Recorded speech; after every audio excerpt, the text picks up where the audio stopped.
Okay, so before we begin, I just want to say I know visuals would help with a video like this, but the only problem with that is I like to do these things sort of off the cuff. If you want to edit visuals into this video, like you can, I guess, uh, if you want to, but I'm not gonna do that. So before we get into this, I just want to say I have a very different take on the 8-bit minigames than the standard views on them. I'll talk about it more when we get around to it. Also, might be a bit slight off on the Secret of the Mimic information because that game's the most recent, and there's a lot of information to dig through. This video won't have a lot of influence from the FNAF 2 movie, because I started writing the script before I watched it, and after I watched it, I went in and edited like a few things, but it didn't change much from like my original intention for the script. Nonetheless, let's start our discussion. 1970s. Our story begins all the way back in the 1970s with some guy named Edwin Murray. Edwin Murray ran his own robotics empire, MCM, that specialized in a lot of stuff, really. They have this warehouse where they show off a bunch of the machines you can buy from them. They have amusement park attractions, performer costumes, automatic cleaning robots. Basically, if you need anything to do with robotics or costumes, you can probably find something from MCM. They'll even make custom robots for whatever you need them for, like the Fazbear project, which we'll talk about later. There were two engineers who used to work for Edwin Murray, who eventually left the team to start their own project. These were William Afton and Henry Emily. They started a restaurant called Fredbear's Family Diner, and using what they learned from their time working for Edwin, they designed two specially designed animatronic suits that double as both animatronics and suits. Springlock suits. Fredbear and Yellow Bunny. I'll refer to Yellow Bunny as Spring Bonnie.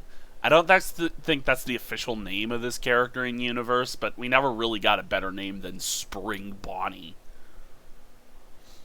So Fredbear's Family Diner started as just a family-owned restaurant, with William doing most of the work, bringing his good friend Henry on to work on the robotics aspect. Contrary to popular belief, I actually think William had more power over the company at this time. As we go through the series, I believe Henry and William's power shifts over the company drive some of the conflict. After a few years of the restaurant being open, William figured he could spin off his little family diner into a corporate empire, Fazbear Entertainment. Edwin Murray's business started going under towards the end of the 1970s, and part of that might have had to do with William Afton convincing Murray's employees to come work for his diner he hopes to spin off into a corporate empire. It seems William might have been trying a rather scummy practice to start up his corporate empire, bankrupt his former employer, then buy off much of his assets to get a big start for his own corporate chain.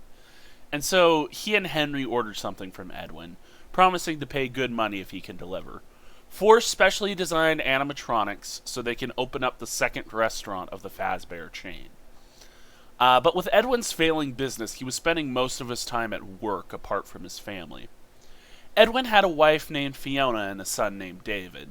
Sadly, Fiona tragically died one day, so Edwin made a robot named M1 to sort of take her place.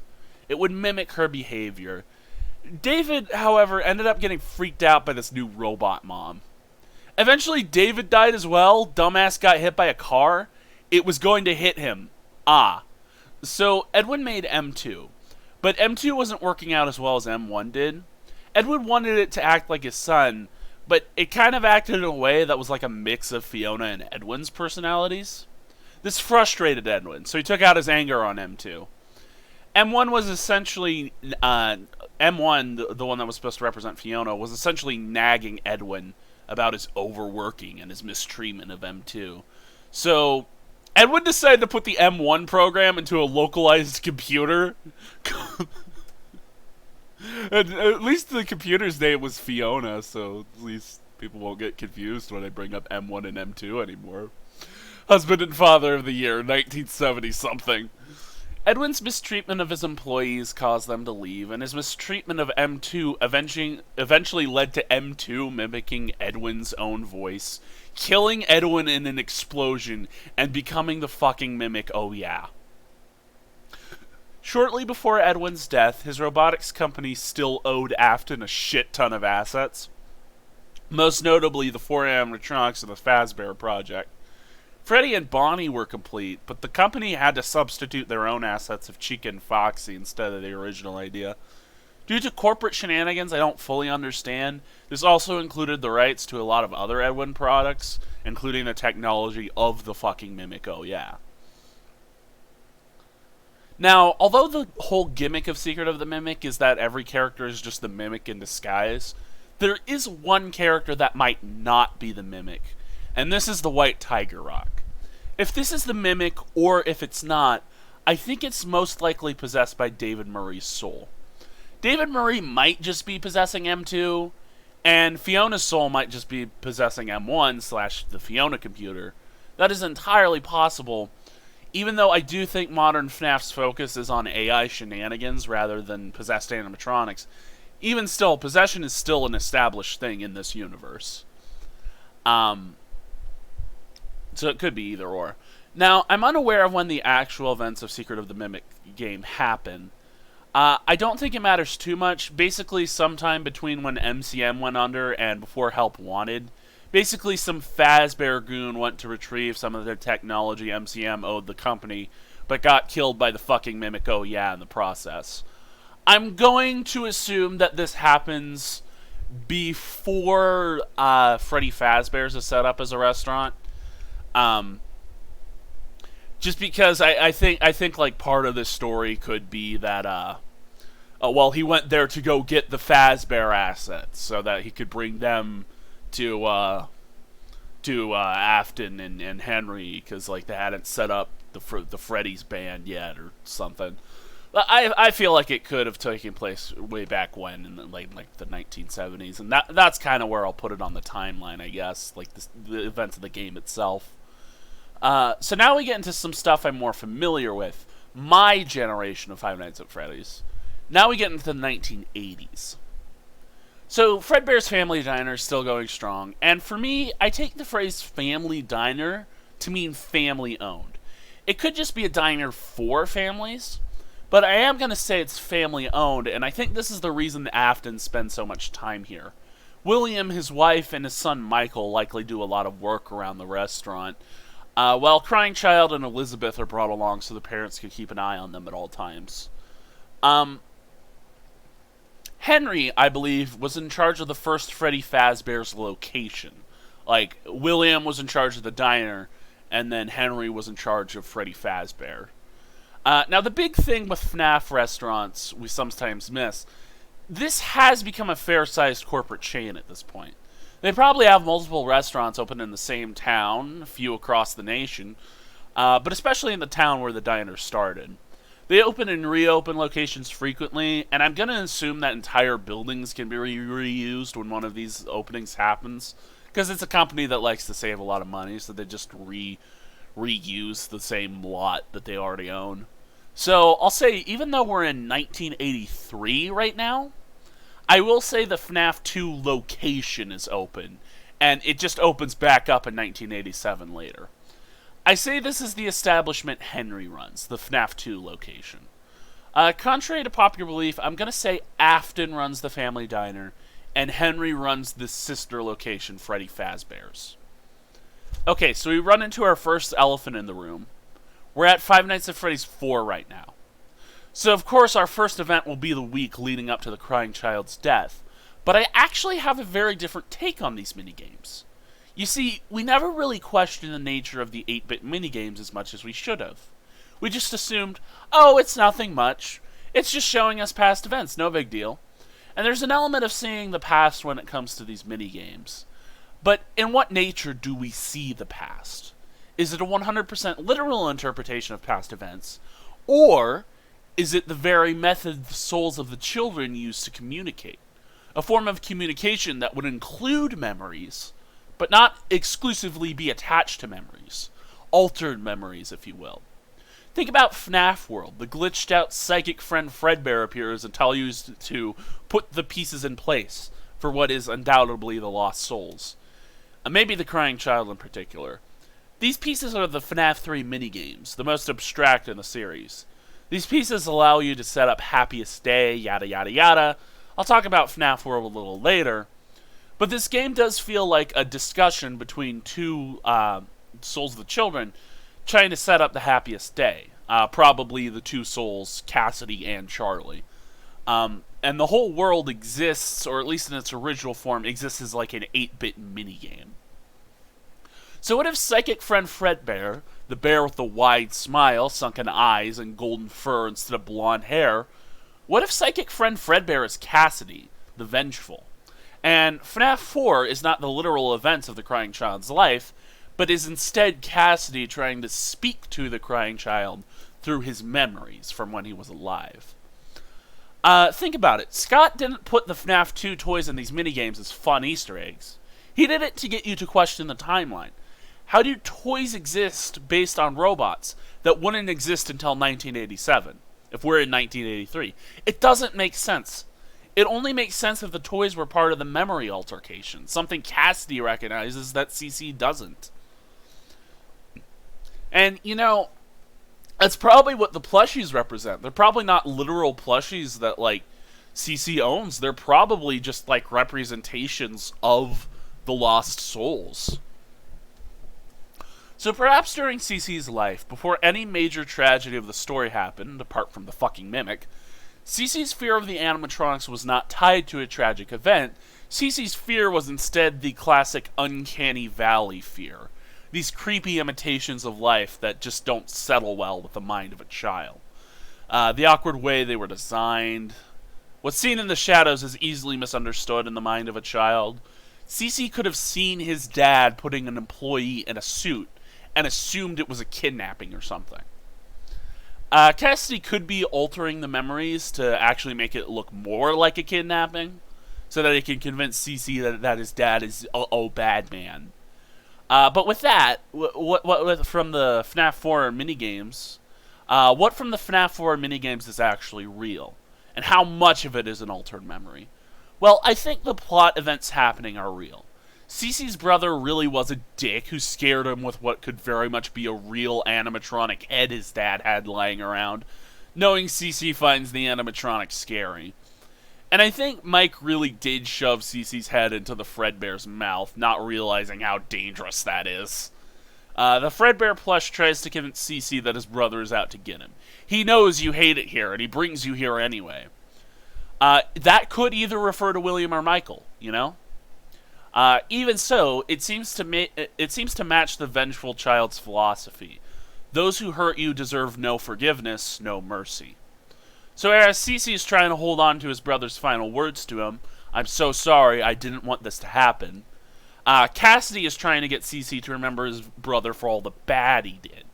Hyping up Michael as a monster is no worse than William. The gameplay itself is nightmares. Contrary to popular belief, I think these are nightmares brought on by Cassidy rather than William. Who are they for?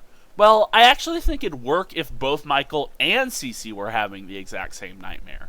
Because if the nightmares come from the same place, they'll be the same nightmare. A nightmare brought on by a vengeful child, vengeful spirit of a dead child. Whereas Cassidy wants Michael to suffer for torturing CC, Cassidy wants CC to remember Michael as a monster. So it is a very hypocritical but strategic thing. Cassidy and the other four take on the roles of the nightmares to torture Michael, but then pretend to be Michael and his friends, so CC can hate him too.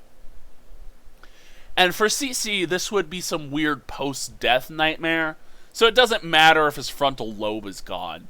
It'd be like Ultimate Custom Night, but on a smaller scale, because it's not someone Cassidy actively hates, it's someone Cassidy is trying to motivate into a more wrathful path of being put back together. Remember that phrase, "I will put you back together." This is said by multiple characters throughout the series, but what does it mean? Well, I think there's actually a good reason CC doesn't possess anyone, or rather, semi-shares a possession with Cassidy doing all the heavy lifting. I will put you back together, in my mind, means I will give you life. Your brokenness is your death, so if I can fix you, you will be alive.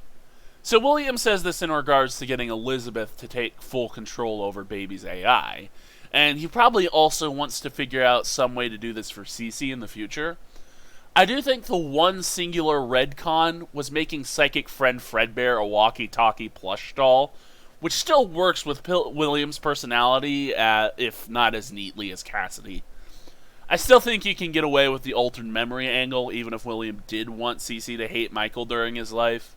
And this is because "I will put you back together" is actually a phrase altered by multiple characters throughout this series. So we have 3 characters that actively want to put Cece back together. William Afton wants to unlock the secrets of Remnant and rebuild his son as a robot, something I'm just going to say now he never gets to put into action before he gets sealed in a wall for 30 years. I think the books are telling us that this is his motivation. It's just something he never gets to do. Cassidy wants Cece to possess an animatronic body and help him take vengeance on the killer, having a newfound purpose to make those who tormented him spend the rest of their lives in waking misery. And the puppet, Charlie, when we get around to her, Charlie wants to give Cece a happy memory so he can move on from his trauma and find life in heaven instead of in some robot. In regards to what actually happens, Crying Child has a phobia of animatronics, and Michael accidentally killed him with one. 2 souls in Golden Freddy, I think the books make it obvious. So this is the catalyst of the original story. Cece dies, and his death starts a cycle of agony. 1 dead kid, 7 to go. That's dead kid. Yep. This was the unfortunate spring lock incident at a sister location where multiple simultaneous spring lock failures occurred. They retired the old suits because of how dangerous they were. So I'm just going to assume right now that William Afton doesn't actually know about Remnant and just kind of gives up on life for a while. His kid's dead. What does this corporate empire mean to him anymore? Fredbear's is going to close down after the news of his son's death, and Henry seems to be running things fine. So I'm going to assume at this time, William's still part of the company, but Henry had about equal footing in this business before. William's still CEO, but Henry takes further charge over the brand during William's depression. It is now 1985. William had been wallowing in his misery for about 2 years now, and now he's pissed. The states of grief go from denial to depression to pissed. I'm going to assume that the missing children's incident, an event where 5 children are lured to a back room and killed by William, I'm going to assume William just did this because he was pissed. Maybe it was a Remnant experiment, but I do want to come up with a reason in case William doesn't know what Remnant is yet, and him just being pissed makes sense. He went to the Fazbear location that the yellow suits had been moved to, and secretly put one on. First he kills Susie and puts her in Chica. Then he kills a fucking dog and puts him in the cupcake. Actually, no, he killed the dog first! That's how you know he's an irredeemable monster. Then he kills Foxy, puts him in Foxy. Then he kills Freddy, puts him in Freddy. He kills Bonnie, puts him in Bonnie. Not much to say about these kids. But the 5th kid, Cassidy, was put in the old Fredbear costume. Contrary to popular belief, I do not believe the puppet had anything to do with the possession of the animatronics. I believe giving gifts and giving life is not in regards to possession, but in regards to closure. Giving gifts is setting up the happiest day memory, and giving life is giving them masks to celebrate, party masks, like we also see in Happiest Day. This is something the puppet does so the souls can move on to the afterlife, letting go of their former trauma. They are given life in heaven, rather than in their current limbo state. But the puppet doesn't give life to Golden Freddy. That checks out. Cassidy was the one that refuses to move on in the end. I believe the MCI was William's way to get back at the world for what happened. William lost a kid, and he was going to give that feeling of loss to someone else. He was going to spread agony. Unfortunately for him, and maybe something he didn't know at the time, those kids ended up possessing those suits. Now, someone was convicted and arrested. Was this right away? Maybe not. There is some reason to suggest it might have been an inconclusive case. The bodies were never found, And those security drapes with Springtrap on them could have been hidden by someone. Uh, this causes the animatronics to smell bad, and it added to the feeling of uneasiness all the customers experienced. Some of them literally could have had experienced these animatronics' inability.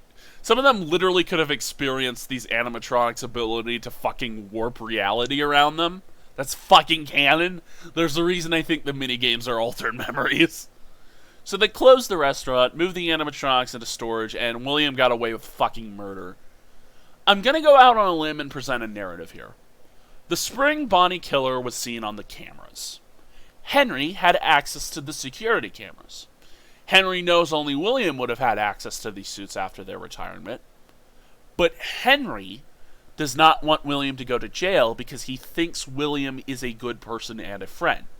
Why he still does after witnessing what was almost definitely a murder? He's a FNAF character. Trying to judge the judgment of a FNAF character is like trying to cover the sun with your thumb. Henry hides the evidence from any Fazbear staff or employees, from the cops as well, in exchange for William to leave the company and never come back.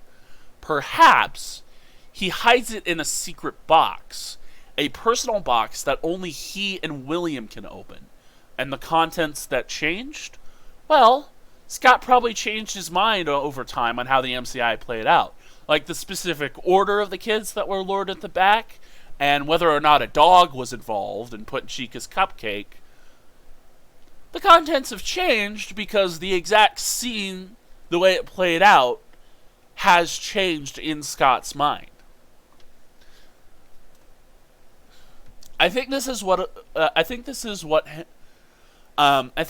Candy Cadet alludes to when it says Henry kept the snake around, because he cared for it as much as he did the 5 kids. Henry didn't want to take legal action against the snake, therefore the snake remained to strike again. Henry is also a corporate businessman. He's better than William, and he admits to guilt in Pizzeria Simulator when he finds out about the remnant machines. He's not really a saint.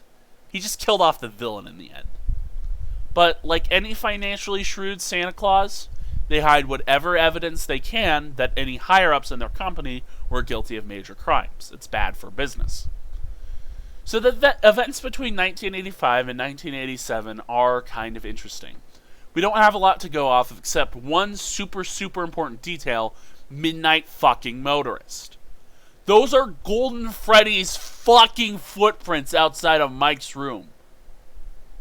Mike's the runaway, I'm sure. Cassidy is fucking haunting the fucking Afton family all these years, and nobody fucking talks about it. The FNAF movie had a scene where horror came up to some little girl's window and was like, "Hey, come to Freddy's. We got pizza and shit." Actually, no, he goes into the little girl's house and then says, "Come to Freddy's. We got pizza and shit." I also assume this is around the same time Cassidy started communicating with the Crying Child with the FNAF 4 minigames. So it checks out that he'd be haunting his worst enemy's house and giving Mike some nightmares. So Mike regularly runs out of his house to some location in the middle of the night to get away from this fucking teddy bear. I think the purple Freddy is an apparition of Golden Freddy. If Nightmare is just Shadow Freddy, it seems he and Golden Freddy are just the same thing, but maybe when it's purple it means Cece's controlling it or some shit? The Crying Child? I don't know. I think Golden Freddy is if Cassidy just decided to, like, teleport the fucking suit, which he can do. And the purple one is an apparition that isn't physical in any sense. I think that's more likely. But you also do have a character that's constantly portrayed as 2 different things, and it also has 2 characters inside of it.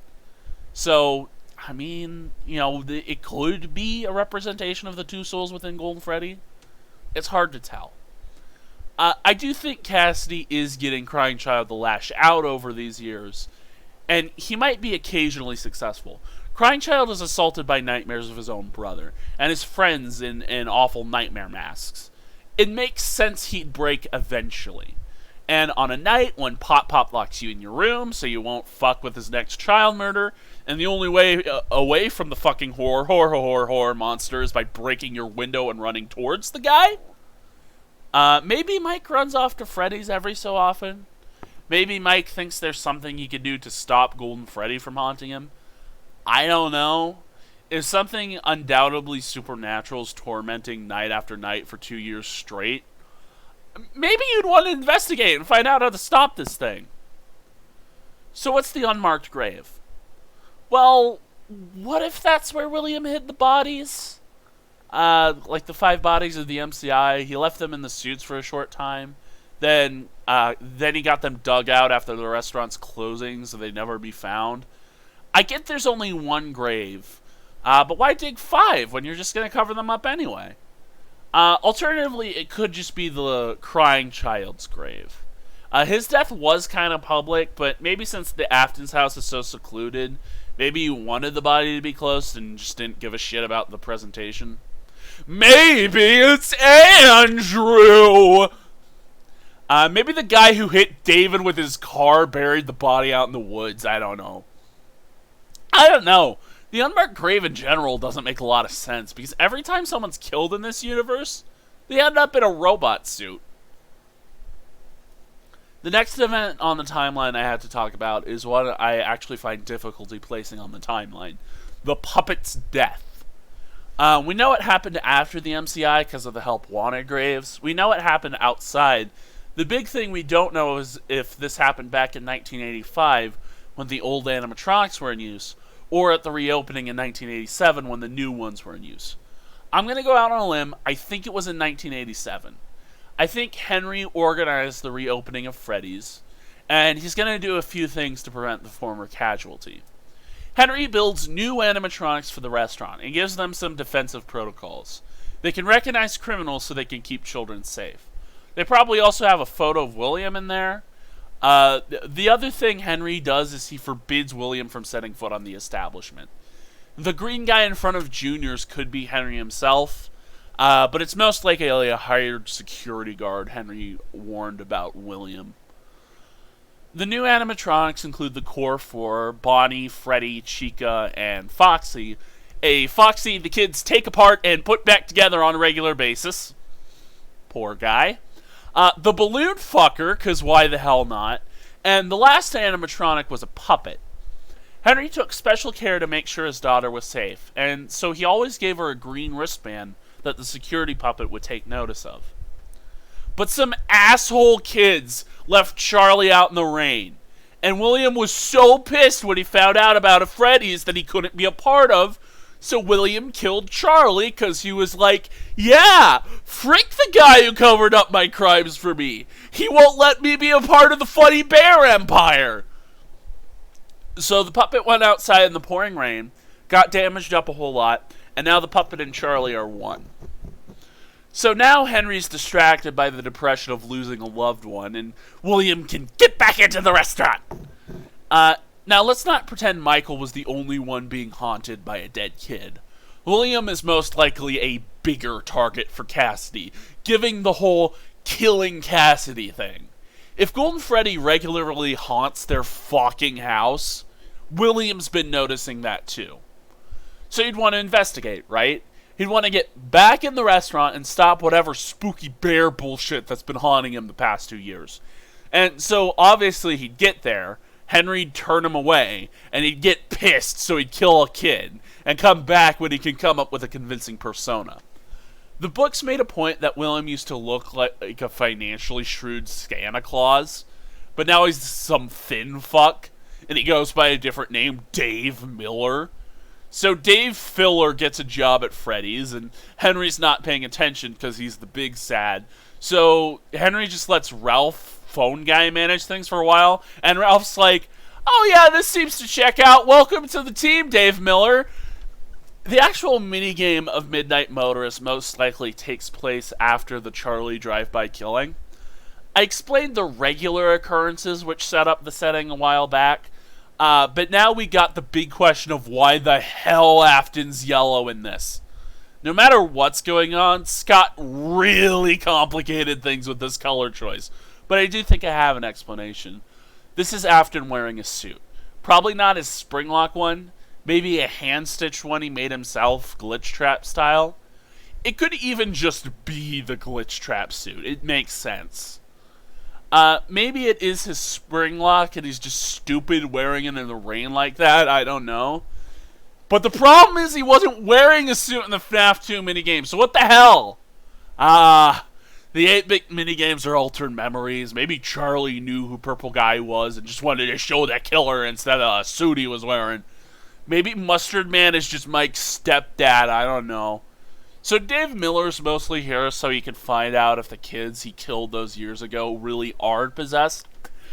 Maybe he does kill 6 new kids, but since a big part of the 8-bit minigames is symbolism, and one of the bloodstains is under the puppet box of the kid he killed outside, I don't think there had to have been a second missing children's incident. The toys acting up could just be the kids' influence on the world around them, and this wasn't part of the original script, but just a footnote after the FNAF 2 movie. The FNAF 2 movie did make it a point that the puppet was just, like, controlling the toy animatronics the whole time. So, I think that's just what's going on in the games. The dead kids are sort of have, like, some sort of influence over the toy animatronics. And it probably is just Charlie, because, like, well, what if the minds of the animatronic bodies are all sort of hived under the marionette, the puppet master, if you will? You know, and that just makes sense. I do think that while here, Purple Guy gets a pretty big hint that the animatronics are possessed, i.e., they literally try to kill him. But what's interesting, the 7th dead kid of this story, Charlie, she is now another one of these possessed animatronics. The gang leader in the past seemed to be Cassidy, Golden Freddy. The let's torture our tormentors for the rest of our lives Cassidy. Now we have Charlie, who is not afraid of William, but will attack if William gets in her way. Perhaps Charlie also does want to stop the killer, but not by spreading agony. Holding an eternal grudge against the killer spreads agony and increases your own agony, and so you'll never be able to move on to the afterlife. Stopping the killer by killing the killer would stop the killer from spreading agony. But what's really important, the more important thing, is that the lost souls of the kids can move on from their own agony. I am going to say I think agony and remnant are just the same thing. Negative emotions tethering lost souls to the physical world, in a limbo state where they can't move on. So Golden Freddy was the ringleader, but Charlie's soul comes in with this new idea. Let's give gifts and give life. Give the kids something to look forward to. So Cassidy, although still dead set on making the killer suffer, opens himself up and is a little nicer to Cece. We'll see some of that in FNAF World. So now we basically have 2 ringleaders of the animatronics. Charlie's goal is to set the children free by giving them happy memories, gifts, and Charlie will help defeat the killer, especially if the killer gets in her way, as she says in Ultimate Custom Night. Cassidy's goal is to make the killer suffer. It still is, but Cassidy does compromise on this one thing. Okay, we'll set up Happiest Day. We'll give the other children a happy memory, but I'm not coming to the party. You can put the other 5 to rest, but not me. I'm going after William. So Afton knows kids can possess animatronics now. And this gives him an interesting idea. How? How the fuck can he do that? He's asking because he knows it's a way to bring his kid back. Possessed robots plus my kid is dead means I can have a robot kid with my kid's soul in it somehow. Afton moves over to the day shift and Jeremy Fitzgerald takes his place. I don't think it's Mike. I think it's just some rando. But because of the death of Charlie, the police are investigating some shit. This is what that whole whatever's going on out there has nothing to do with our establishment stuff. that the phone guy was yapping about. I think Jeremy Fitzgerald is just some rando. Eventually, the investigating does tie the restaurant to what's happening out there. Oh shit! Now the place is on lockdown. I think what happened at this time was that the police found the security footage from 2 years ago, the evidence of the Spring Bonnie killer. And that's why Phone Guy says someone used the spare suit in the back. It was an old tape that explained everything, and Phone Guy only found out about that. And Phone Guy only found out about it that day that the lockdown was going on. Now, the bite of 87. I think it was Golden Freddy that did this. We have two souls theory. We have Cassidy trying to get CC to hold grudges. He gets CC to a point where he lashes out. CC lashes out and expresses his trauma by biting some fool in the frontal lobe. It could have been Jeremy. It could have also been some rando kid. Either way, I think that's how FNAF 4 actually does tie into the bite of 87. It's not about who got bit. It's about who bit. It was Golden Freddy because of repressed childhood trauma. It was Golden Freddy in the main stage area, or whatever the fuck that room's called, with the 450 billion pounds of pressure, whatever Matt's calculations were. And then Fritz Smith is some rando, so Scott could do a custom night. So, what were the results of the police investigation? Well, why would Fazbear be looking for the old CEO? Well, maybe they don't trust the current one. Maybe they don't trust Henry because he hid some very incriminating tapes of a murder from 2 years ago. That guy was covered head to toe in bunny matter. They probably thought it was Henry. And so they tied the 5 missing kids to the event. They blamed Henry for the modern-day murder of Charlie. He went to prison, and Fazbear Entertainment actively sought out William to be the CEO again. Maybe he can get the franchise back on track. So, we actually get a branching path in this lore. Don't worry, I'll hold your hand, I'll be your guide. We can knock 2 games off the timeline pretty early. Now, although I'm pretty sure Secret of the Mimic happened in the 1970s, this could be a good time for Secret of the Mimic to take place. Afton wants to make his robot kid, so he sends a goon to go get a shit ton of Murray schematics that technically owe Fazbear now. And that goon gets bipped by the fucking Mimic, oh yeah. Most of the lore significance for Secret of the Mimic is the backstory behind that place. The game events can be summarized in 2 minutes. I think this is also a good time for FNAF World to take place. And what I think FNAF World is Glitchy Fredbear is Cassidy, the player is Charlie, all that matters is the clocks, everything else is goofy thoughts of crying child's soul that don't really play into anything. Cassidy says, I'm going to trust you on this happiest day stuff, but I'm not coming to the party myself. We'll have to leave breadcrumbs for crying child so his memories can be pieced back together. It explores a very complicated arrangement of how limbo works in FNAF. It's like the soul has all these jumbled thoughts in it, and you gotta put certain things in certain places to make something happen. We shouldn't even take it as the literal way Charlie and Cassidy put Cece's soul back together, just an indication that they are doing it. Now, as for Old Man Consequences, I actually do have an explanation. In Christianity, baptism is the symbol of accepting faith in Jesus. This is how you get entry into heaven. So, going in the lake and seeing an angel is likely just entering into heaven at the end of a soul's journey. This would actually be an event of Charlie's soul moving on, but doing so a step too early. So going in the lake is actually a good thing. It makes the red bear white, red scarlet being made white as wool. It's just, it makes it so Charlie can't help anymore. This is why we see it again in Ultimate Custom Night, where Old Man Consequences asks Cassidy to rest his own soul. This is the good ending of Ultimate Custom Night, where Cassidy goes down into the lake and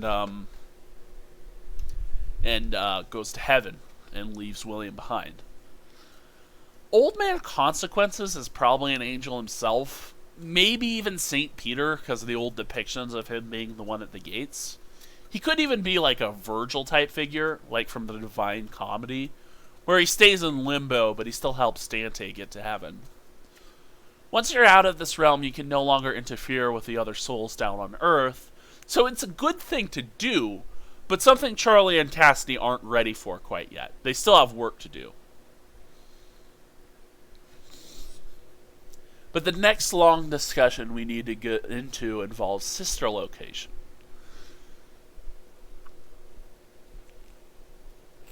Sister location exists entirely as William's method of trying to discover the secrets of Remnant. And now that he's CEO again, he can make his own damn robots for child kidnapping and brings them back to some evil lair bunker to experiment on them and make himself a robot kid. It's his evil laboratory and his passion project. I want to put both sister locations, Circus Baby and Circus Baby's Rentals, here on the timeline because it makes sense to me that Afton wouldn't do Remnant experiments until he realized an animatronic got possessed. And with Cece's passiveness, I don't think he would take notice of possessed animatronics until he killed at least one kid. FNAF 2 is when we see him get up close and personal with these possessed things, and if he was the owner of Fredbear's Family Diner, if Henry got arrested, it makes sense for him to run spin-off locations and his own robotic stuff. So I'm assuming the bunker will exist at the same time as Circus Baby's Pizza. It gives William a nice secret lair to run things without the rest of Fazbear's staff knowing.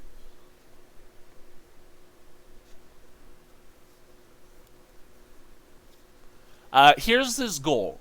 Kidnap a child, experiment with the child's soul energy, try to manipulate the soul of the child to get a certain outcome, i.e. help that child to fully possess a robot body, a process William calls being put back together. We'll get into that. So he builds the Funtime animatronics. Not out of the scrap of the former animatronics, that's stupid! He opens Circus Baby's Pizza, but it's open for like a day. Because William's dumbass daughter gets too close to the animatronic, and it scoops her while no one's looking. So William closes down the pizzeria and turns it into a rental business, still kidnapping children in the process. I think all the blueprints we see in FNAF 6 are made by William, even Lefty. We'll get into that. I think Henry probably did get blueprints with a data diver later on. These blueprints might have been Henry just trying to, like, analyze the machines that he figured out William made, and so he just puts them in like these diagrams where he's like, oh shit, that's what that is?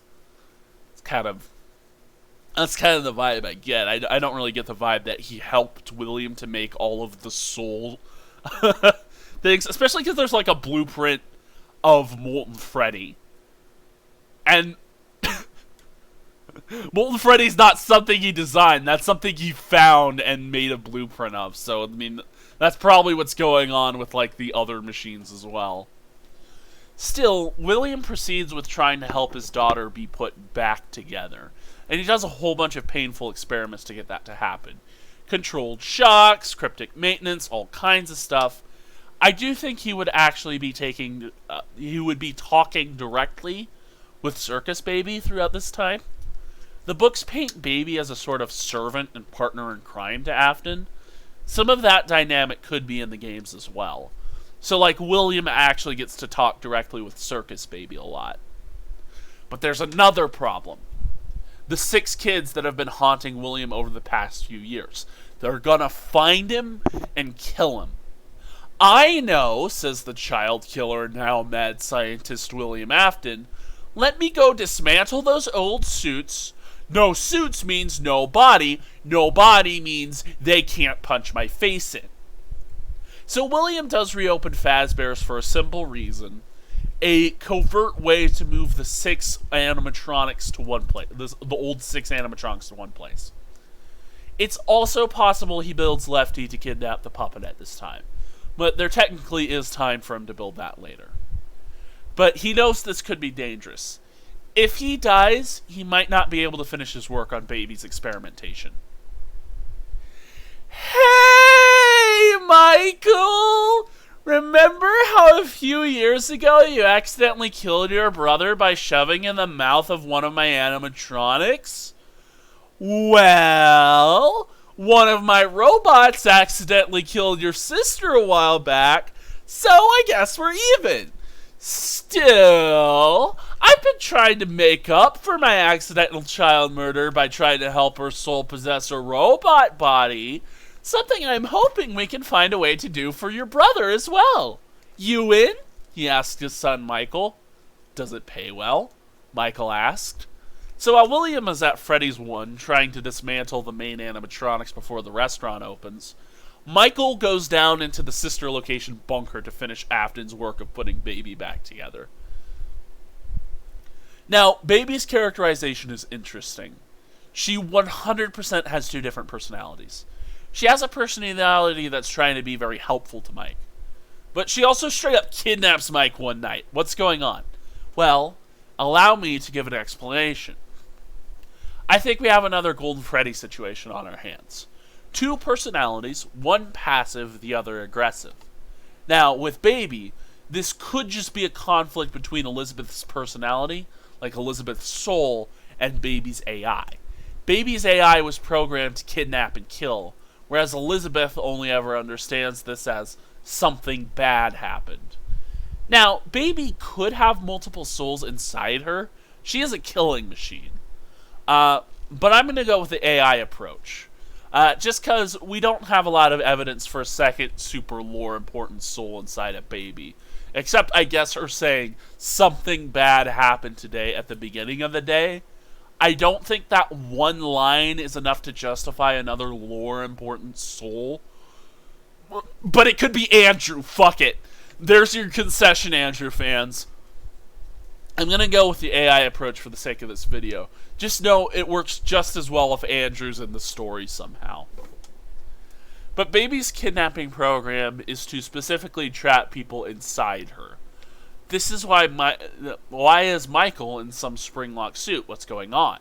Well, I do think one plot twist that could be cool is if Mike is inside Baby on night 4. Well, maybe Willie brought back the old super dangerous spring-lock designs for these guys and just never used them the way they were meant to be used, as suits. Baby is 6 feet tall. Maybe there's a reason. And come on, guys. Scott's not exactly an expert on what can fit in what. Michael got 5 animatronics curled up in his intestines. This isn't exactly a masterclass in spatial awareness. So maybe kids have to survive a spring-lock situation if they want to escape from Baby's belly. And Elizabeth's just really bad at the game. So one element of sister location I think was supposed to be important was night 5. Baby says the good must be removed so the bad can be destroyed. We enter a number into a keypad and take some chip out of Baby. Now, given Michael's dialogue at the end of Custom Night, I think whatever this final minigame was the final steps of putting Elizabeth back together. Now, I could see this as one of two things going on. Either this chip contains Baby's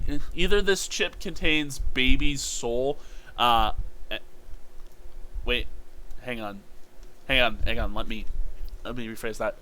Either this chip contains Baby's kidnap and extract AI, or this process has officially manipulated the soul of Elizabeth onto this little chip. A little chip you could later rebuild into Vanessa or some shit. And knowing FNAF, we can't immediately go with the simpler option just because it's simpler. I'm going to go under the impression that the chip is the kidnap and murder AI, partially just because Baby says Daddy at the end of Pizzeria Simulator, implying something more familial and personal than a robot Afton built. The thing is, Baby does still try and kill the Night Guard during FNAF 6. Well, I think this is just Elizabeth's desperate child abused idea on what would make her father proud. I mean, Afton hated Michael too. This is like the ultimate sibling rivalry. And so I'm going to go under the impression that Michael removes the bad so it can be destroyed and send Elizabeth's soul to... Oh, fuck off, Elizabeth! I just detached you from a body with murder AI in it. Elizabeth joins forces with the rest and becomes Ennard. And this is why she uses the soft, I'm sorry about this. Voice before scooping out your innards, climbing inside, wearing your body like a skin suit, and then getting barfed out to become some robot cryptid. I think Elizabeth wanted Michael to be okay, so she somehow lets Michael's soul possess his own corpse. What the fuck? What the fuck? Meanwhile, the struggle between Cassidy and Afton continues. So, I think this next idea really fits that Shadow Freddy is just a projection that Golden Freddy is giving off. Shadow Freddy. Cassidy sees someone, I don't know, leads the animatronics to where the killer is so they can get the killer. But Afton destroys their suits. But the souls of the kids show up anyway, led by Cassidy, to trap William in a spring-locked suit so he can bleed out and die. Now, when Fazbear's staff saw William bleeding out in the back room, they knew this would be bad PR. So without informing the CEO, the manager of this location just sealed up this room with a wall. I mean, they weren't using this room anyway. The CEO seemed to have gone missing overnight. Huh, gee, I wonder why. So the second in command, who I'll just call Mr. Burroughs, made the executive decision to seal up the walls everywhere, just to cover up even more suspicion. He becomes the CEO due to Afton's mysterious disappearance. I imagine Mr. Burroughs provided the voice of the hand unit. It just seems fitting to me. I say this because Ralph the phone guy needs to be alive at the time of sealing the wall, but also dead before the end of FNAF 1. So after the wall is sealed, they rebuild the animatronics and the place opens up. Ralph takes up the night guard position for a while, until he gets got by the animatronics. Then Mike shows up, using his mother's maiden name after finding out how much of a dick his dad was. And he takes up the job for a week trying to track down his father. He doesn't find anything and leaves, and Freddy's closes again because this franchise can't catch a break. Mr. Burroughs carries on the FNAF legacy in Afton's absence. So there is now a stretch of 30 years between FNAF 1 and FNAF 3, where a lot of stuff happens off camera. Henry gets out of jail at this time. There was more than 30 years between FNAF 2 and FNAF 3, so he probably just did his time. Whether or not Henry managed to retake his role as Fazbear's higher-up is unclear, and I'll get into his involvement in FNAF 6 later. So now it's time to talk about the climax of the FNAF storyline, FNAF 3. I got a lot of mucus in my system today. I don't think it was the right day to record a video like this. So Fazbear Fright opens up. I don't think it's officially affiliated with Fazbear in any way, although it could be. We know from Help Wanted that Fazbear does lean into the morbid curiosity of its audience late game, sort of reworking their controversies into marketable ghost stories. Maybe that's a Mr. Burroughs approach, I don't know. Fazbear Frights could be run by Henry as an attempt to get Afton in one place, but I'm not going to jump the gun on that one. We don't have as much evidence. Either way, they find a bunch of old tapes, and they even find Springtrap. Now, with the Phantoms, I am going to go ahead and say the Phantoms are just disembodied spirits of the kids after being separated from their animatronic suits, and they're just projecting as phantoms. There's only really a meta reason why they aren't the core 5 this time around, instead electing to present themselves as Balloon Boy and Mangle for some reason. It's because the murderer has already assumed the position of Spring Bonnie. So Bonnie Kid is Mangle now, and Golden Freddy Kid is Balloon Boy, hilariously enough. This is why they can't kill you. They can only psychologically toy with you, like when they Spring Trap Man. So, Springtrap, Fazbear Fright finds him, take him in, give him a nice warm blanket, and let him toy with the fake night guard they hired. The fake night guard very likely could be Michael. It could be Henry. We don't have a lot to go off of. I just think one of those two choices are thematic. I'll say Michael. I don't know if the security logbook is a Fazbear Frights thing or an official Freddy's thing. Oh, also the puppet's real. That's just the real puppet. That isn't a phantom. Seems like she's more careful not to kill randos, though. Anyway, after 6 nights, Henry burns the motherfucker down, but Springtrap survives, because of course he does. The FNAF 3 minigames, I think, are just a symbolic representation of Charlie rewriting the other kids' memories. The FNAF 3 games are the ones that established that these minigames very well could be altered memories. The crying child's birthday being a happy day, where he ate cake with his friends instead of getting chompy-wompied by Fredbear. The other kids might be helping with this, but I think the final one was meant to establish this was mostly Charlie's doing. Setting a soul free in the FNAF universe was never about burning clear the soul juice still attached to metal and wires. That's for the stubborn souls that refuse to move on. For those that can learn to move on from their grief, their soul isn't attached to metal, it's not tethered to the physical world, because it's not holding on to the physical world. So I'm going to go out on a limb here and say, although FNAF 3 didn't kill off the killer, it put some souls to rest. 5 souls. Gabriel, Fritz, Susie, Jeremy, and Crying Child, we still don't have a frickin' name for. Now, I mean, these souls could have been put to rest after Pizzeria Simulator. And that's why the puppet's still around. She's trying to put these guys' souls to rest. I don't know. Just sometime after FNAF 3 or FNAF 6 is when the 4 kids and Crying Child are put to rest. But Charlie still remains around. Why? Well, there are still some souls that need to be put to rest. Most notably, Cassidy / Golden Freddy, Elizabeth / Baby, an entire amalgamation of souls William collected into every sister location animatronic / Ennard, and the final soul is Michael Afton himself, a possessed corpse. So, Molten Freddy and Baby get a divorce between games, probably because Baby doesn't have her murder AI anymore. Still, Elizabeth's an abused child who wants to please her father, so after getting ejected from Ennard, she develops a murder personality anyway. I love you, Five Nights at Freddy's. Now, I want to bring up a possibility. I think Molten Freddy is a Stitch Wraith. The Stitch Wraith was the antagonist of Fazbear Frights, and he would go around finding any piece of remnant / agony-infused metal and stitch it to himself. I think this is what Molten Freddy does. Maybe because he's attracted to kids' souls rather than their bodies. That sounded way worse out loud than it did in my head. I think this is because Molten MCI is stupid. But the security breach blob does have like little pieces of the 4 animatronics stuck to his body. He also has Golden Freddy attached probably, and that does become important later on. Either way, now it's time to talk about the climax of the Five Nights at Freddy's series, Pizzeria Simulator.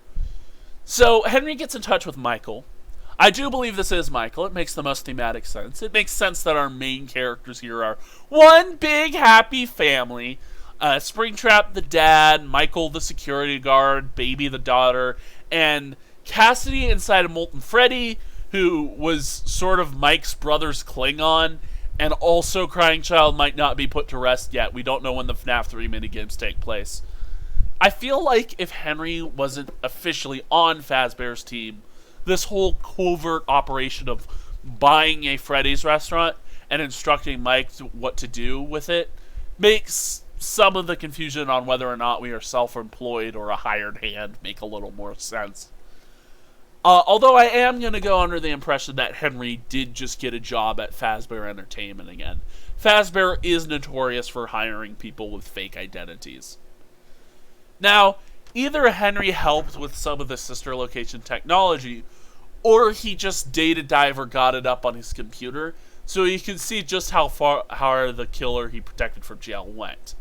I'm going to go with the second, because I can't for the life of me find out a reason why Henry would design a soul-sucking machine for the guy he probably knew killed his daughter. Still, if it's the first, I could see that working, just not with my specific timeline. Lefty caught Charlie. Oh no. So, the place burns down and it goes bye-bye. Charlie is put to rest, Henry is put to rest, and Michael's put to rest. 4 of the MCI and the Crying Child are put to rest. Now we just have these three: Elizabeth, Cassidy, and William himself. I'm going to say Elizabeth was put to rest. But we don't see Charlie giving her a happiest day, which I think is the real way to have a soul pass on in this universe.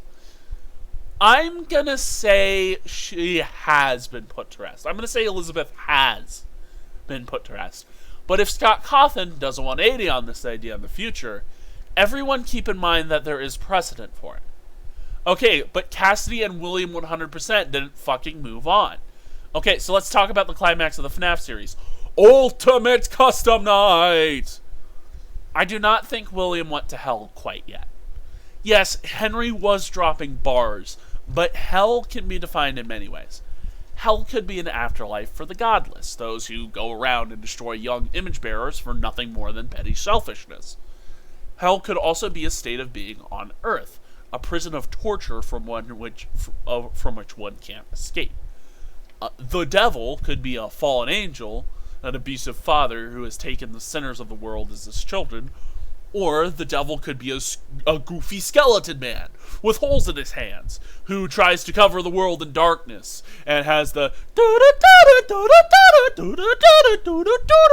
like that theme. What if living forever in the spring Bonnie suit is Afton's hell and the vengeful spirit is his devil, his tormentor? He tried to release you. He tried to release us, but I won't let that happen. I will hold you here. I will keep you here, no matter how many times they burn us, Cassidy says. So William is not being kept alive by his own will. Much like Elizabeth tried to keep Michael alive after he helped her escape, Cassidy helps William remain alive so he can remain in Cassidy's own special hell. Because actual hell is too good for Afton. It has to be personalized. It has to be special. It has to be the hell his victims think he deserves. Now, I don't think Cassidy's soul will hold on to William forever. I think Cassidy will eventually repent, take the advice of Old Man Consequences, be baptized in the waters of the lake, and leave the demon to his demons. At which point, William will go to actual hell and meet the actual devil. How long it will take for that to happen, it's hard to say. Either way, down here, far beneath the Pizzaplex, far beneath a place where anyone can hear William's screams, he can't hurt anyone ever again.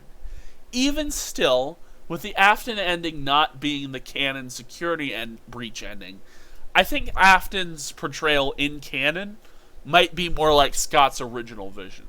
Springtrap hunched over in the same pose as the Golden Freddy suit, stiff, unmoving, barely alive, being tormented by the only soul remaining in Molten Freddy's mass. I don't think the lights are meant to represent the souls that haven't moved on. I think it represents what Custom Night is. Cassidy pretending to be every other character in the series to torment William with the voices and personalities of every child William killed, and every piece of uncanny bullshit William helped to create. So, before I move on to the next generation of FNAF games, the one that mostly take place after the FNAF 6 fire, I want to talk about two of the big unanswered mysteries I haven't brought up yet, and these would be the Shadow animatronics and the security logbook. The Shadow animatronics are something I don't think we'll ever get a satisfying answer to. And in order to talk about them, I have to be meta. They first appeared in Five Nights at Freddy's 2, and they mostly seem like they're just trying to foreshadow the two original golden suits. And it's a very clever pun in and of itself, foreshadow.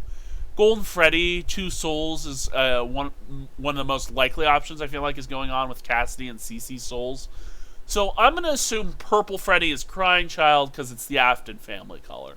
And Cece's rare moments of violence are actually pushed forward by Cassidy's manipulation. Although I can also 100% see Purple Freddy as just being a projection for when the suit's too far away, but Cassidy wants to tell you something.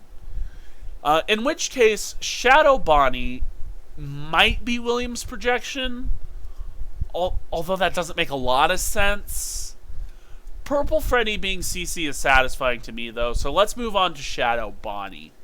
Now, Glitch Trap always reminded me of Shadow Bonnie. And Glitch Trap is almost definitely a mimic AI that just decided to copy William's murder, stabby shit fuck.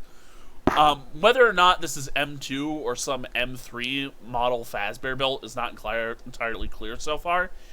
Either way, we can just call this the Mimic and move on. So Shadow Bonnie could have just been planned to be the fucking Mimic, oh yeah, from the start. And that's why we see rare moments of kindness from him, like in the FNAF 3 minigames, or multiples of them in stuff like Princess Quest, because Fazbear just spread this Mimic AI throughout their entire franchise. And then Shadow Bonnie could be the goofy agony creature from Into the Pit if that game ends up being canon. Just like a physical manifestation of the killer's hidden evil. Maybe it's the fucking demon that possessed William to do these crimes. A bad and that's you? Okay, but the real thing I want to talk about, this is a theory that could change my entire perspective on the Five Nights at Freddy's lore. What if the Cassidy in the survival logbook isn't actually Golden Freddy? What if it's Charlie the puppet? We assume it's Golden Freddy because we already knew from Fazbear Frights that whatever the vengeful spirit had was some connection to the crying child. But all the souls communicate with each other. We can't assume this is the one from the same animatronic body. And this would make sense. The faded text from the logbook seems to apply the puppet's much more remember your memories, bring them to peace philosophy, rather than Golden Freddy's y'all can be put to rest, but I'm going after Willie personality. And does he still talk to you with the Golden Freddy plush? If I'm right about Five Nights at Freddy's 4 being an altered memory by the Golden Freddy child, this would be an awkward way to phrase that if it was the same kid talking. This is something that someone else would need to look more into. I don't really have the logbook. Still, even under that interpretation, my theory video would be mostly the same. You just need to replace Charlie's name with Cassidy, and replace Cassidy's name with, like, Andrew or something. It'd still be weird for Charlie's name to be different than it was in the books. But it could be Scott playing with us. He does pull the strings and makes them ring, after all. So after all that, it's time to get into the next generation of Five Nights at Freddy's lore. I will warn you guys, the next-gen games are the harder ones to analyze, and I'm not super confident with everything I'll be saying moving forward. Okay, so before talking about a game, I want to bring up all the characters that are going to be super important to this. Everybody knows the Afton and Emily family dynamics by this point, and the Murray names have been memed to death. So you have Vanessa, who doesn't have a daddy. You have Gregory, who doesn't have a daddy. And you have Cassie, who does have a daddy, and her daddy is most likely the Bonnie bully from FNAF 4. Now, I want to address the elephant in the room. Are Gregory and Vanessa the end result of Afton's attempts to turn his kids into robots? Maybe. The big thing is, I don't think it matters. Gregory and Vanessa are both serviceable characters for what they're meant to be. They don't need to be robot recreations of these characters to be special.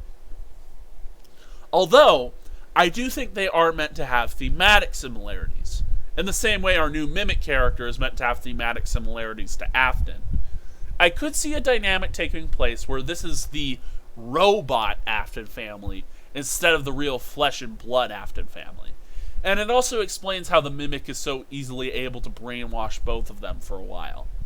But I still don't think Greg or Vanessa being robots really matters in the story we're about to talk about.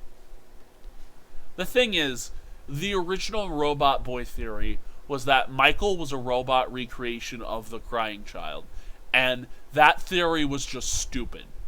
Gregbot is nowhere near as stupid of a theory, and it's not really a much bigger shark jump than Entered Robot Spaghetti. These last 5 games we're going to talk about on the timeline are heavily related to each other, and putting every single one on a strict timeline is going to be a little hard. They all involve around the newest Fazbear location, the Pizzaplex. It's sort of the capital city of the new FNAF empire, built over the remains of the pizzeria simulator. The modern Fazbear takes whatever scraps they can get from their old locations whenever they need new metal or new computer chips or whatever the fuck. And what they do is they take some scraps of Mimic AI and shove it in their main computer they use to automate the functions of the place. Unfortunately, the Mimic AI just copies everything it learned watching William over the years, and now it thinks killing kids and stuffing them in robots is cool. I like to think this is what the modern games try to tell us about the staff bots, and Cassie's dad eventually becomes a staff bot. Maybe this is the fate that awaits all Fazbear employees. Their souls end up in these staff bots under the Pizzaplex's fucking hive mind. I think this AI is also at war with itself, honestly, and I think that explains the Mix's security system. It's just another piece of the Mimic's brain, trying to suppress the murderous piece of its mind.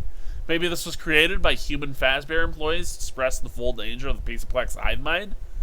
Maybe the Mimic made it himself because he saw how trying to stop a killer is good. I think the Mimic is a hopeless schizophrenic like all AI. I'll talk about Help Wanted 1 first. Here we learn that Fazbear's new nameless CEO, I'll call him Mr. Burrows, is just making light of the tragedies of the past. He hires a crazy game dev that looks suspiciously like Scott Cawthon to make, at the very least, Five Nights at Freddy's 1, 2, and 3. Fazbear Entertainment then organizes a VR tribute to these games to sort of capitalize on the creepypasta awe vibes their company's been getting into. But since these idiots run their Mimic program through every single new piece of technology they make, they put in the VR tribute, of course, and it materializes as a fucking bunny suit. Notice how he never speaks. If this was Afton, he wouldn't keep his trap shut. This isn't the killer, this is his shadow. He fucking mind swaps with Vanessa, one of the beta testers. That's nice of him. Now Vanessa has a friend inside me. It's weird, but I think you are supposed to be playing as Vanessa in this game. Just in a goofy, not everything you're seeing makes a lot of sense with the story we know it gives you sense. We just have to accept that the new lore has these goofy world rules that the books do. The Mimic can just lonely Freddy mind swap. This turns Vanessa into basically a woman with multiple personality disorder. She's got the normal security guard vibe, but every so often she'll slip into this murder, stab mode, because it's the Mimic. I also think he's trying to groom Gregory as well, not in the Zoot sense, but in the you gonna be my next loyal servant sense.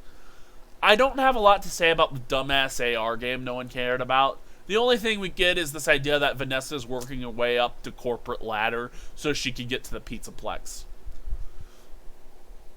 Gregory breaks free of the Mimic's control before Vanessa does, and the events of Security Breach begin. The canon ending of Security Breach is the one where Gregory manages to hack into the fucking Pizzaplex AI and put Vanessa back together, a thing represented by the Princess Quest games.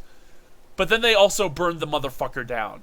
And that is a really dumb decision, because Help 1 and 2 was occurring at the exact same time as Security Breach, and it was basically the Bonnie Bully training to be a staff member. And the whole fucking place burns down in the middle of his training. And in the chaos, he gets got by the Pizzaplex super AI, and his consciousness gets shoved inside a staff bot. Why? What the fuck? So even though Gregory and Vanessa are free of the Pizzaplex Mega AI now, the Mimic still exists. He lures Gregory's best friend Cassidy into the ruin. Best friend Cassie. Her name is Cassie, not Cassidy. Cassie should not be confused with Cassidy. They are two different characters. This is Cassie. So the Mimic lures Gregory's best friend Cassie to the ruined Pizzaplex to shut off Mixus so he can activate his full power now. I assume Mixus was repressing the fullness of the Mimic's murderous tendencies. And I assume what's going on is that the two of them are two sides of the same coin. The Mimic itself is schizophrenic, constantly fighting its own brain. And so getting rid of Mixus is basically giving him murder lobotomy. So all he can think about is kill kids, kill kids, kill kids. And this is bad! The Mimic tricks Cassie into turning off the Mixus segment of his mind. And so now the Mimic is in full murder mode. And it just kills Cassie. Or like one of its many bodies gets scooped by the Scooper Scoop from Sister Look. Why is the Scoopy Scoop here? Well, I have two explanations. Either Fazbear just relocated all their resources to the Pizzaplex for convenience reasons, or it's the fucking Fazburger theory, where all of the super lore important restaurants were just conveniently that close to each other. I mean, they probably were all in the same town, considering they were the locations closest to the original owner and his second in command. Ruin is the game where I'm not sure which of these endings is the canon one. I know which one I hope is canon. I like Cassie. So, in summary, my timeline in the games is Secret of the Mimic backstory, Secret of the Mimic gameplay, FNAF 4 backstory, FNAF 4 gameplay, like through the entire rest of Mike's life. Missing Children's Incident we never got a name for. Altered FNAF 4 Memories by Cassidy. FNAF 2 backstory. FNAF 2 gameplay. FNAF World, but like only the canon parts of FNAF World. Sister Location backstory. Sister Location gameplay. The killer gets springed and covered in a wall. FNAF 1. FNAF 3. Happiest Day minigame. Pizzeria Simulator. Ultimate Custom Night through like the rest of Afton's Living Death. The building of the Pizzaplex is built. Help Wanted 1. Special Delivery. Security Breach. Help Wanted 2 at like the exact same time as Security Breach. And Security Breach Ruin is the current most recent event. I did not put Into the Pit on here. I don't know if they're really going to go for making these canon. I think it's just a book homage. It's a good game. I like this series. FNAF has a similar place in my past that Undertale does, and I like that the developer's a based anti-abortion Christian parent. That's based. I got into it about the same time as Undertale, and it was a very approachable horror game that didn't over-rely on gore and blood, although did show it occasionally. I like this type of horror more than what I call meat horror. Meat horror just feels like it's trying too hard. I got into the Five Nights at Freddy's series between the time of FNAF 4 and the FNAF World Halloween update. 2016 at some time. I don't remember the exact point. Pizzeria Simulator came out on my birthday, which was based. The only reason I hadn't made a video on it up till this point is that people had a somewhat satisfying timeline of the events as opposed to Petscop. The main thing we were missing were specific answers to specific mysteries that remain unanswered. As of now, I'm fine calling Shadow Freddy the Crying Child's Soul and calling Shadow Bonnie the fucking Mimic pre-lore relevance, although I doubt that was Scott's original intention on Shadow Bonnie. Either way, this is my current take on the FNAF timeline. I know I got a few things wrong, and the mysterious Redgon is going to be the death of this fan base. The main thing I wanted to figure out was a satisfying answer for the FNAF 4 minigames and Midnight Motorist, and I feel like I fit those pieces together okay-ish. Okay. Now, this is a segment I added on, like, after I saw the FNAF 2 movie. I had, like, most of the script written beforehand, but I wanted to put this final segment in because it does bring up some, like, counter-arguments that I could face. After writing the script, I wanted to talk about the FNAF 2 movie, and how I think the movie's lore differs from the games. First off, I want to address the elephant in the room. Charlie dying in 1982. I do not buy this for a second. I think this is a difference made for simplification. They wanted to establish that the FNAF 2 location is an older restaurant, but they also wanted the movie version of the MCI to happen in 1987 to coincide with the song at the end. So, like, they wanted the MCI to happen at the FNAF 1 location, which is a later location than the FNAF 2 location. So, this is why the puppet's death had to happen first in the movie timeline. I also think this might be to put Vanessa at a specific age, because in this continuity, she was like a kid around the same time Charlie was alive. This interpretation applied to the games would make William a murderer before his son got accidentally killed by Fredbear, and that just feels like the best catalyst for this tragic series of events. Another thing is, although I portrayed Charlie as a lot nicer than she was in the movie, partially because I wrote the original script before this, the puppet was always violent to adults. It just seemed like a stay out of my way thing rather than the movie's parents suck ass, they all need to die stuff.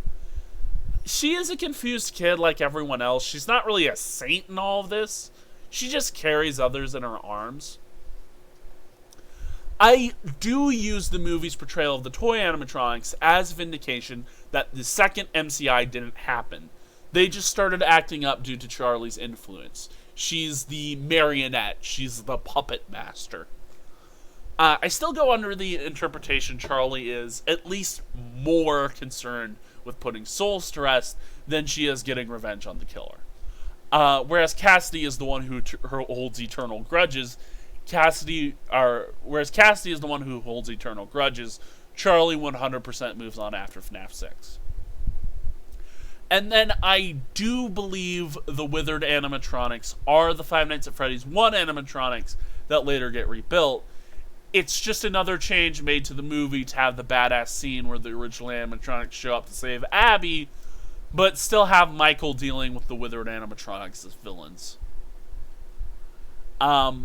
Michael Afton ruined the pacing of the ending.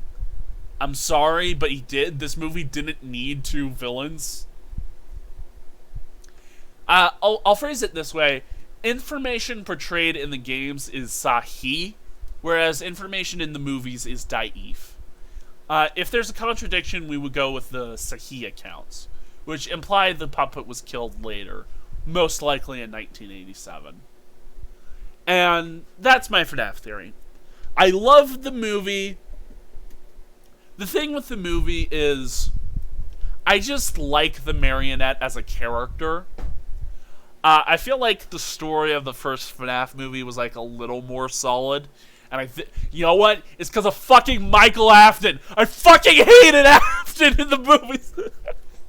That movie didn't need two villains. It could have just been the puppet and we would have been good. Look, can I just use the final bits of this video to talk about the FNAF movie? I think with FNAF 2, like, it had... The FNAF 2 movie was good, and it had some scares that were, like, even better than, like, the FNAF 1 ones. But it also had some goofy parts in it. Like, okay, the scene where the puppet jumps out of Toy Chica's stomach. That was just goofy. That was just really goofy. That was just really goofy. But I did enjoy the marionette as a villain in the movie. That was like a very interesting portrayal of the character, and I don't actually know how well it lines up with the games. But I still liked it. But I'm gonna be honest. I'm not interested in Michael Afton's involvement in FNAF 3.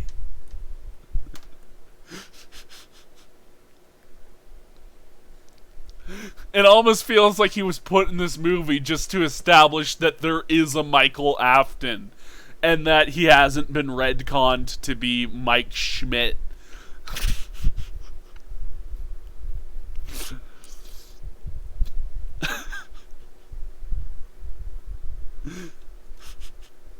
I'm sure FNAF 3 will portray Michael Afton as a lot better than like the FNAF 2 movie did, but let's just...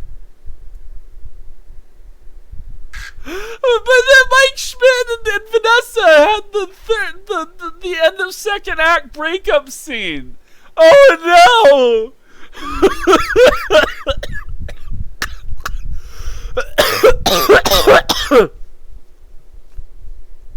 Oh, I need to end this video before it kills me.